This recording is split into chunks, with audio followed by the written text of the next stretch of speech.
Oh my god, what happened to you? Ha! Didn't think we were that posable, were ya? I'll show you posable. Yeah. Oh god, my leg. Oh my god, I'm so sorry. I'll be right back with help. Toy down. Toy down. Hey Rangers, welcome to Super Important Reviews. My name's Steve, and today I'll be going over the Trendmaster Bendable Godzilla action figures with King Ghidorah, Godzilla, Mechagodzilla, and Rodan. This is a review that was requested by Godzilla 2877. Glad to help you out, buddy. Which, if you guys go check out the Geek Chest, we put up a video of my collection over there. And if you guys want to go check it out and see any action figures you wouldn't mind us reviewing on this channel, just make sure to go over there, comment on that video. Might want to subscribe while you're at it. So if there's anything in that video that tickles your guys' fancy, we can get it over on this channel. But with these action figures, I've actually had these guys since they originally came out, which was in 1994, I believe, when these are some of the earlier Trendmaster figures that they put out, which I have these four here. And I gotta say, out of a lot of my Godzilla figures, I've definitely probably played with these the most over the years, just because of them being bendable and superposable. They're just a little bit funner to play with than some of the normal Trendmaster figures. But once I started getting the Bandai vinyls and some of the larger Trendmaster figures, these guys just kind of went to the wayside. And also, time hasn't been really kind to these things. So for this review, I'm going to go over each of these guys for you, give you guys my overall thoughts on them. Just again, heads up, these guys aren't quite as in the best of shape, but that's mainly due to just their material and how they're painted and whatnot. And that just took some abuse over the years. So for a closer look at Big G's details here, it's actually not too bad on this figure. Which is pretty surprising because this guy is really just more of a harder rubber with wires on the inside of it. So a lot of the times we see this stuff, the details just don't really show up that well on these things. And it's not like this thing's like X Plus or anything, but it's not too bad. Where the head sculpt does look very Godzilla. He has these nice crimson red eyes. Same with the tongue on the inside of the mouth is also red. Same with the roof of the mouth. Even have some paint here for the teeth here, which mine's missing some because he's definitely munched on a few things over the years. But overall, it definitely looks like the Heisei Godzilla overall, especially with the little ears here. Overall, pretty reminiscent of it. Because a lot of these figures are definitely a lot more stylized than what you get with the Japanese vinyls and whatnot. Like, these are just kind of like their own little take on the characters. Also, he has some freaking huge arms here. Like, this Godzilla is freaking ripped, even with the giant puffy chest that he has here. But he does have the correct little indentations for the center part. One thing that would have been nice to see on this guy, though, is maybe a different texture here for the stomach, because literally his details are the exact same throughout the entirety of his body. Like, it even clashes with his dorsal spines here a little bit, which is a bit of a bummer on this figure. But overall, the body's shape does look pretty good. He definitely has more of a masculine look to him. Dorsal spines are kind of tiny on this figure, though, which, again, it's kind of a bummer. It kind of reminds me a lot of the more newer NECA, like the 1984 figure, where they're just not quite as impressive as they probably could be. Especially with them just being soft rubber. Like, you don't really have to worry about these actually getting damaged or anything. So them being elongated probably wouldn't have been that huge of a deal. But then again, there's cost. Also want to mention, he has a very green paint job to him, which is really odd. Especially even here with the dorsal spines here, where they're not painted here. So he's just kind of got one unanimous color scheme. And the only real things that kind of draw your attention to this figure is the paint job for here on the nails, same with on the toenails here, and pretty much his teeth and the eyes. It's like, you don't really get a whole lot of other paint on here other than that. Legs look pretty cool though, where they're actually pretty thin as well, which kind of goes with the overall lean body scheme that this Godzilla has. Overall feet details look pretty nice. Also, this figure has a stupid long tail, but this is where a lot of your bendable gimmicks can be on this one, which is a bit of a pain in the butt, because the way the tail works is there's this wire on the inside here, but so you can bend it. But sometimes it doesn't really like to work right. As you can see, it's kind of bending right back into the one spot. And then trying to bend it down a bit just to get it to work a little better. But it still kind of wants to go in its own direction, which has been a problem since I have had this figure. It's not like anything really new. So you got that going on for it. But he also has some bendy wires right up here in the bicep region, so he can move his arms a little bit in. Can also get him pretty far back. Same with the legs here too. Can bend up pretty high, come down pretty low. Overall, the legs probably have the best movement overall with the wire on the inside of it. There's nothing you can really do with the rest of the body though. It's pretty much going to be sitting there the way it is. So a lot of the play you're going to have is just in the moving the arms back and forth. Same with the legs, and then whatever you can manage with the tail here. Next, moving on to King Ghidorah himself, where he's not quite as gold as he used to be. Which overall, he actually, I don't know if it's the paint job that they used on him or something, but he's actually tarnished a little bit over the years, where he has a little bit more of a greener shade to him, which is a bit of a bummer in terms of keeping these guys around for the long term, because you definitely want your King Ghidorah to be nice, shiny, and golden, while mine's pretty dull looking as of right now.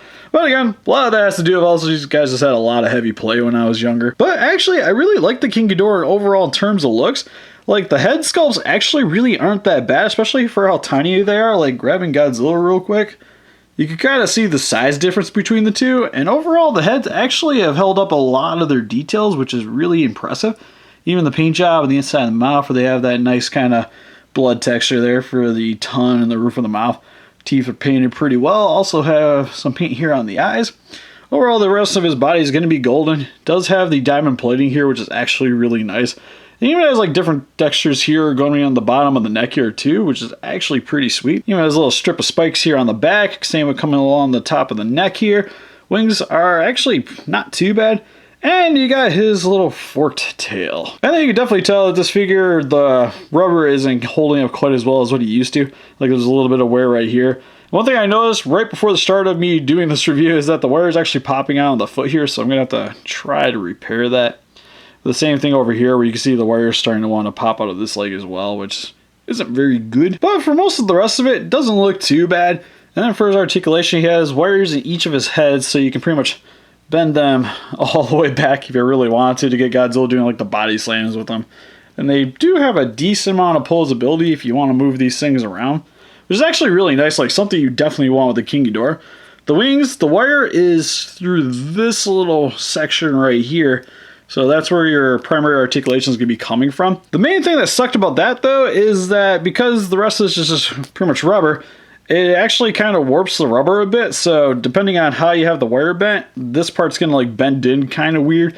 It does the same thing over here. If you have it bent in a little bit, it'll start kind of flexing kind of weird, kind of like the Godzilla's tail. So overall, I kind of wish there was maybe like another wire in here just to kind of keep this part kind of stretched out so that wouldn't really give that problem.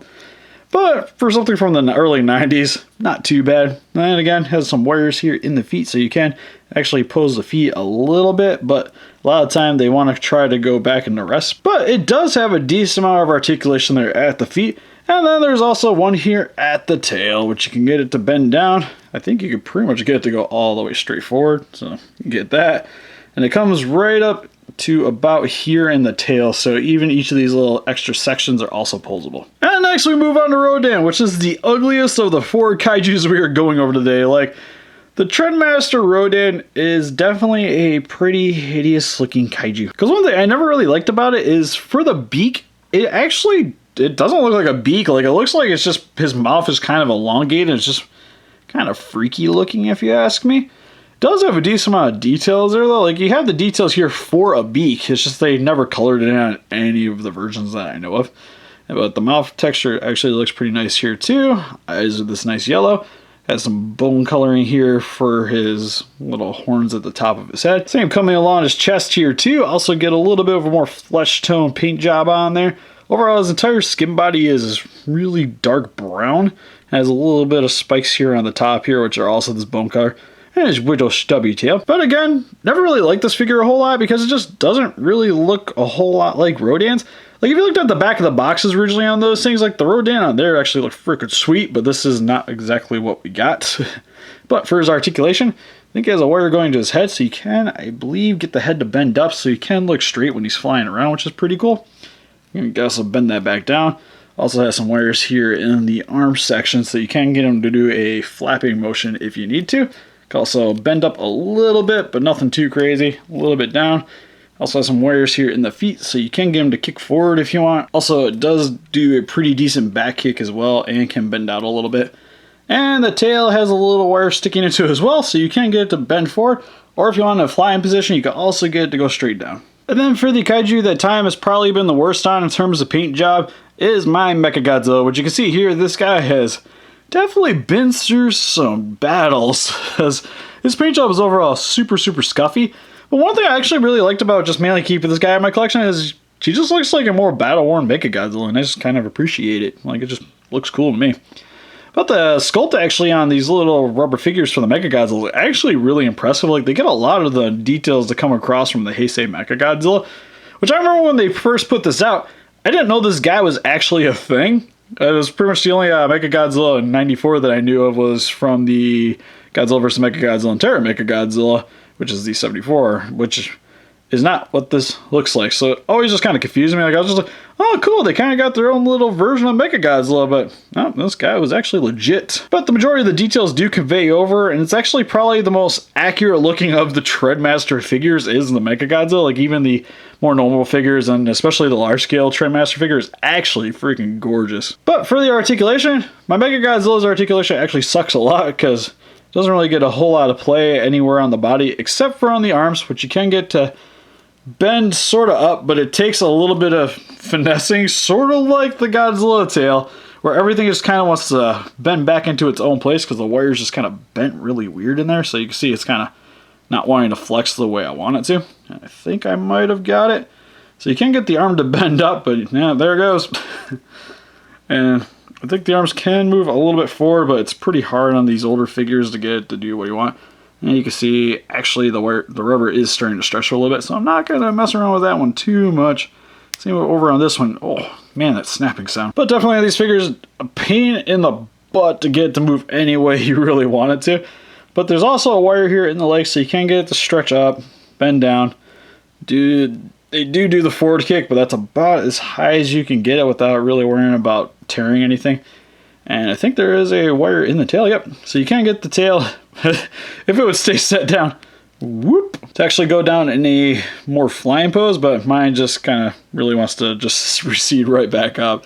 So, granted, there is articulation there. Just doesn't really work too well on my Mechagodzilla. So for a quick comparison, here we have the Bendable Trendmaster figures with the large-scale Trendmaster Godzilla figures of Mechagodzilla and Gigan. And here they are with their baby counterparts with the Trendmaster Egg Godzilla figures. And here they are with the normal deluxe Trendmaster figures with King Ghidorah, Space Godzilla, and Biolente. And here they are with the Mechagodzilla 12-inch long 1984 and 1954. And here they are with the SH Monster Arts Biolente. So overall with the Bendable Trendmaster Godzilla figures, I think these figures are actually still pretty neat. They're mainly toys that you'd be buying nowadays for collectors if you want to help show off in your collection a wide range of years for your action figures. Like in my collection, you could kind of see looking at stuff where it starts from late 80s to nowadays, kind of how Godzilla's transitioned over the years. And you would mainly be picking up these figures to help convey that sense, because overall these figures, while they're cool, definitely aren't the best thing you could be buying nowadays. If you guys are going to be buying these figures, I would recommend buying them in the packaging, because the wire gimmick, even though it's cool and I do love how posable they are, it's still kind of scary. Like, they're not quite, I would say it would be NECA action figure good, where the bendy gimmick in that one's actually pretty solid. While these, the more you play with it, the more possibility that there's actually going to be some damage caused to the figure. So if you guys are going to be wanting to add the Bendable Trendmasters to your collection, definitely recommend them to get them in their original prisons. So what do you guys think? Have you guys owned any of the Bendable Godzilla action figures? What's your favorite Godzilla toy line, or is Hasbro just more your thing? Please let us know in the comments. A little closer pictures of these guys on Facebook. You want to click the link in the description below. Help us defeat those kaijus by hitting that like button, subscribe to become a ranger today, and we'll see you guys in the next video. Bye bye.